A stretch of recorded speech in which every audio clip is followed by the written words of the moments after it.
ओम श्री साईराम। परम आराध्य परम प्रेममय परम करुणामय भगवान बाबा चरण कमल कोटि कोटि प्रणति जणे आरंभ करिबा भगवान अवतार बाणी। भगवान आज आमको कौन संदेश देउछन्ति आसंतु सुनिबा। अहमिका को स्थान दियो नाही।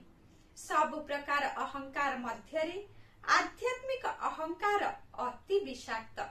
भय मध्य एक आध्यात्मिक विष।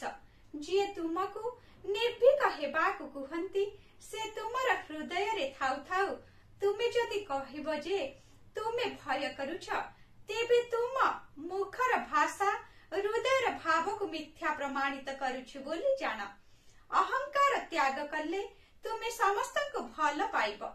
क्रोध जय कले चिंता मुक्त होई जीव। कामनार नियंत्रण कले समृद्ध होई पारिब एवं लोभ को जीति गले आनंद ही आनंद लाभ करि पारिब। शुभ सकाळ। आपणकर दिनटी मंगलमय हेउ। जय साईराम।